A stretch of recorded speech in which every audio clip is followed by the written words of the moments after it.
अभी जैसे चुनाव का आगाज हुआ है, 7 मार्च को अंतिम चरण में फूलपुर, पवई, आजमगढ़ में चुनाव होना तय है। अभी लोग कन्वेंसिंग कर रहे हैं, हम भी इत्तेफाक से हमारी मुलाकात भाजपा और समाजवादी और भागीदारी पार्टी के तमाम से कार्यकर्ताओं से हो गई। उनसे राब्ता हुआ तो हमने सोचा कि ये चुनाव के इस मौके पर क्यों ना इनसे कुछ सवाल जवाब कर लिया जाए। ये पहुंचे हैं हमारे साथ शिवमूरत राजभर जी, जो भारतीय समाज पार्टी के जिला महासचिव हैं।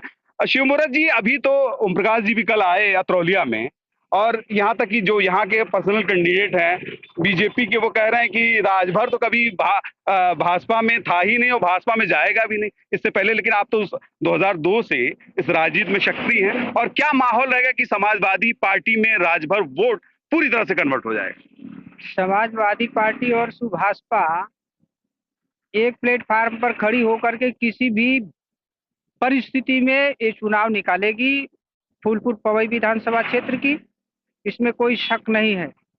और जो माननीय एमपी साहब के अगेंस्ट चक्रव्यूह रचा गया है, गलत फहमी, उसका भी खुलासा हो गया है। उससे हमको कोई फर्क नहीं पड़ने वाला है, क्योंकि हम अपने समाज के लोगों को इस बात से आगाह कर रहे हैं कि जब हमारे नेता माननीय श्री ओम प्रकाश राजभर जी मंत्रिमंडल में थे, तब उस टाइम उनको जो है जो परिस्थितियों का सामना करना पड़ा, वो नहीं डिगे, तो हम कार्यकर्ता अब इस मतलब विषम परिस्थिति में डिगने वाले नहीं हैं।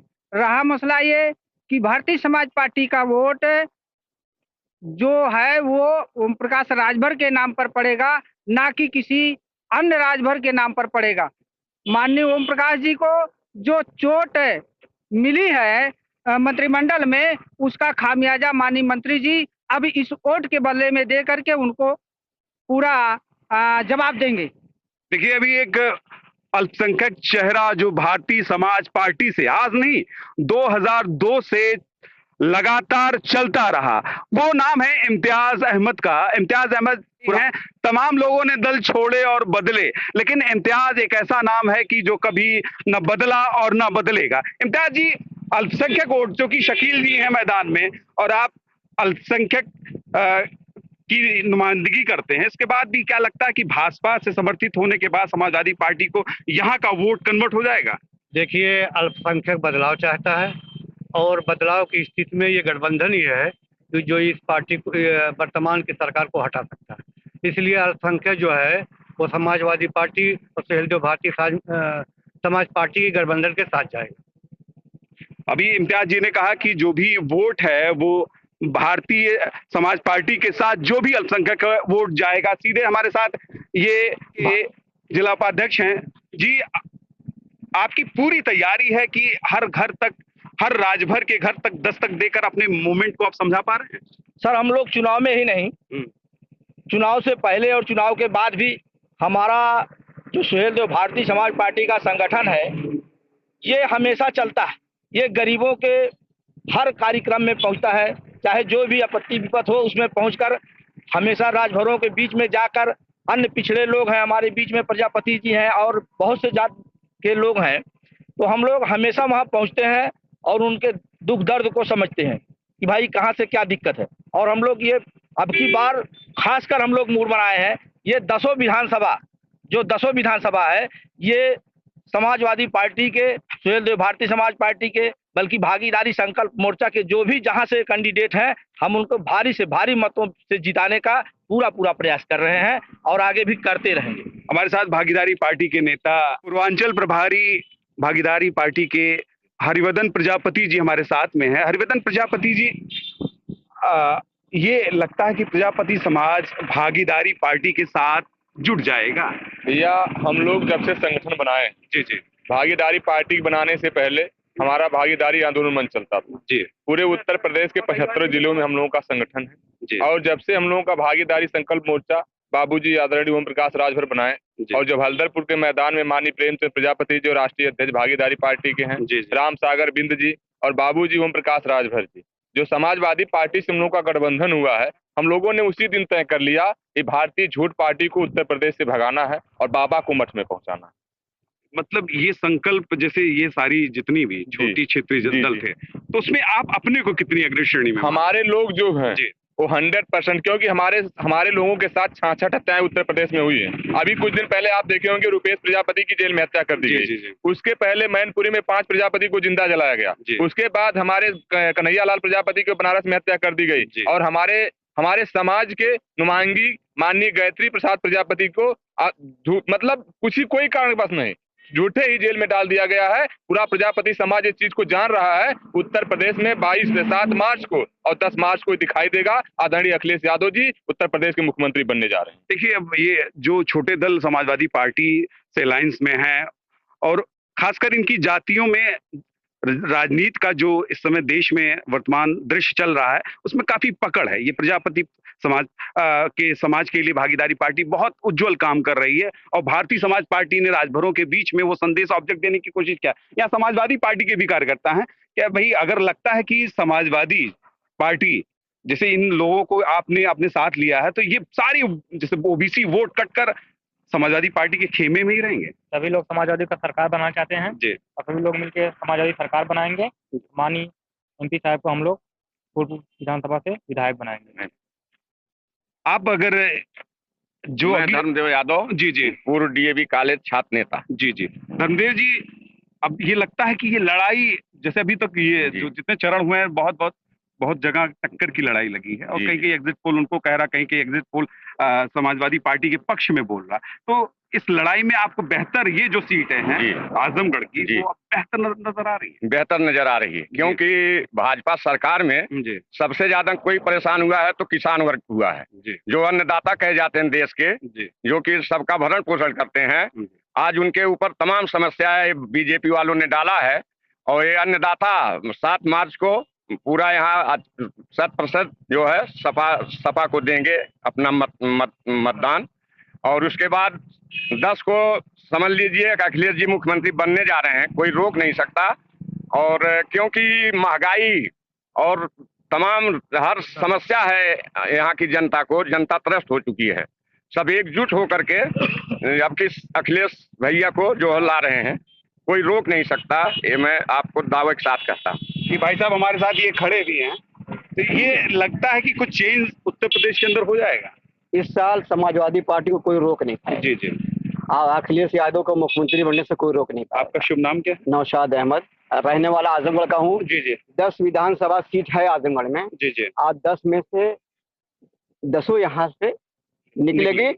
और नहीं, यहाँ कहीं ये उफामुह की स्थिति है कि कहाँ जहाँ माइनॉरिटी कैंडिडेट बीएसपी ने खड़ी कर दिए हैं, उससे समाजवादी पार्टी को आजमगढ़ जिला सपाइयों का गढ़ है। जी यहाँ से सपा के अलावा जी किसी की दाल गलने वाली नहीं है।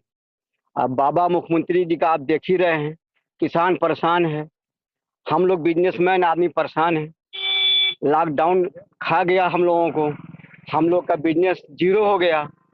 उसकी वजह यह है कि आपकी योगी बाबा को हमारे प्रदेश के जो है मोदी सरकार को और योगी सरकार को पता चलेगा कि क्या होता है इनका। देखिए, पत्ता साफ हो जाएगा, इनका पत्ता कट जाएगा। मैं लगता है कि किसी पार्टी से ताल्लुक रखते हैं आप? हम समाजवादी पार्टी के नेता हैं। जी। और समाजवादी पार्टी हमारा जो है आज से नहीं, जब से ये सरकार आई है तब से हम आजमगढ़ में दुर्गा प्रसाद यादव जी के साथ हैं। देखिए, एकदम जो आजमगढ़ की राजनीति चिन्हित है कि समाजवादी पार्टी की, हालांकि इस विधानसभा से नहीं है लेकिन आजमगढ़ सदर से ताल्लुक रखते हैं, लेकिन इनका कहना है कि इस बार जो भी अल्पसंख्यक वोट है वो समाजवादी पार्टी के साथ जाएगा। जनता पार्टी को लिया था जी संकल्प जीतने से पहले। जी उन्होंने प्रत्येक मतलब भारत के नागरिक को छला है, इसलिए कि गरीबों के लिए उन्होंने ये कहा कि गरीब हमको हमारी सरकार बनाओ, हम विदेश से काला धन ला करके आपके अकाउंट में 15-15 लाख रुपए डालेंगे। आज तक वह काम नहीं हुआ। भारतीय जनता पार्टी के काल में कोरोना आया, कोरोना में कितने दिल्ली, बंबई, कलकत्ता से बेचारे आए, पैदल आए, साइकिल से आए, बसों में भूसों की तरह से भर करके आए, ट्रकों में बस भर के आए, कितने रास्ते में मर गए, उसका कोई ट्रीटमेंट नहीं किया भारतीय जनता पार्टी। भारतीय जनता पार्टी का जो सिस्टम है वो सिस्टम गरीबों को और गरीब और अमीरों को और अमीर बनाने का है। इसलिए भारतीय जनता पार्टी को उत्तर प्रदेश की जनता नकार रही है। देखिए, एक ऑब्जेक्ट आपके सामने मैं सीधा सा प्रस्तुत कर दूंगा। ये भाई साहब भागीदारी पार्टी के नेता हैं जो प्रजापति समाज के लिए पॉलिटिक्स करता है, और ये राजभर समाज के नेता भाई शिव मुहूर्त जी हैं। ये राजभर समाज की नुमाइंदगी करते हैं ओम प्रकाश राजभर जी के साथ, और इम्तियाज जी अल्पसंख्यक नेता हैं और अल्पसंख्यक राजनीति में अपना एक प्रमुख स्थान रखते हैं। अब ये लगता है कि लोग कहते हैं कि ओबीसी वोट बीजेपी के साथ चिपका है, लेकिन अगर यहाँ का असल चेहरा देख लेंगे तो ओबीसी वोट बीजेपी से छिटक चुका है। ये असली रणनीति है। अब ये तो 10 मार्च को ही पता लगेगा कि आखिर मतदाता किस मुद्दे पर ध्यान देकर वोट देता है, लेकिन जातीय समीकरण में बीजेपी पूरी तरह से उलझ चुकी है। ये यहाँ का मामला है। देखिए, बेरोजगारी का मुद्दा उत्तर प्रदेश में खासी एक लोगों में, नौजवानों में उम्मीद थी, लेकिन बेरोजगारी का मुद्दा इस गवर्नमेंट के दौरान भी रहा और काफी जगह उथल पुथल के मामला। क्या बीजेपी सरकार ने बेरोजगारी के मुद्दे को सही कर पाए कि बीजेपी? सर, बीजेपी एकदम फेल है। 1% भी बेरोजगार नहीं दिया है। यहाँ तक कि संविदा कर्मियों का जो पैसा अखिलेश जी बढ़ाए थे 1470 रुपए, उसको काट करके 7000 कर दिए। आज अन्वेषक जो है एकदम सड़क पे है, ना अपना परिवार जिला पा रहा है, ना खर्चा कर पा रहा है। उसके माँ बाप अगर बीमार हो जा रहे हैं तो मतलब दवा के लिए तरस जा रहा है। अगर उसके लड़के कुछ खाने पीने के मांगते हैं तो भी नहीं दिल दे पा रहा है। यहाँ के आपका शुभ नाम क्या है? हमारा शुभ नाम जयप्रकाश यादव। जी जी। और बेरोजगारी सर इतना है, ये बाबा जी तो केवल डर गए, शिक्षा मित्र अन्वेषकों से डर गए कि जो है ये बूथ स्तर पर काम करेंगे। जो छात्रों के आंदोलन इलाहाबाद में और जगहों पर हुए, तो ये कुछ बेचारगी तो रही होगी छात्रों में, नाराज है लोग। छात्र पूर्ण रूप से नाराज है इस सरकार में। अगर जो रोजगार मांगने जाएगा तो आप इलाहाबाद की स्थिति देख चुके हैं। इलाहाबाद, हमारे घर के बगल का एक लड़का रहता है, उसकी आप स्थिति सुनेंगे तो आपकी आंखों से आंसू आ जाएंगे। उन लोगों के छोटा बघाड़ा एक जगह इलाहाबाद में जहां बच्चे रहते हैं, जो मिडिल कास्ट के बच्चे जाके वहां पर रहते हैं, आप लोग जानते होंगे जो बच्चे वहां पे पढ़ते हैं, वहां लोगों की स्थिति बनाई गई। जो 5 किलो 4 किलो चावल रखे थे, उनके चावल में पानी डाल दिया गया, उनके आटे में पानी डाल दिया गया। उसके बाद जो नोट बना के रखे थे, 1-2 साल की नोट बना के रखे थे, उस नोट पे उनको डीजे जो तेल होता है सरसों का, वो तेल डाल दिया गया। उसके बाद उनके दरवाजों को लाते धूपों से इतना तोड़ा गया था जैसे कोई आतंकवादी घुसा हुआ है। आप उस वीडियो को सारे लोग देखे होंगे।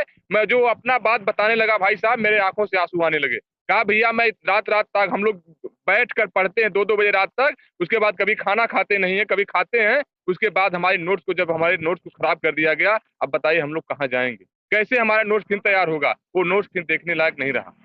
बहुत दयनीय स्थिति इलाहाबाद की थी, वो भयावह स्थिति। किसी के साथ भगवान ना करे, वहां के ऐसे नौजवानों को ऐसे पीटा जा रहा था जैसे पूर्ण रूप से आतंकवादी हुए। यही जान लिए भारतीय जनता पार्टी का असला चेहरा है, असली चेहरा यही है। देखिए, एकदम एक दर्द भाई साहब भागीदारी पार्टी के नेताजी का निकला कि असल में जिस तरह से छात्रों को बुरी तरीके से इलाहाबाद में पीटा गया, उस पर भी सवाल उठना लाजमी था।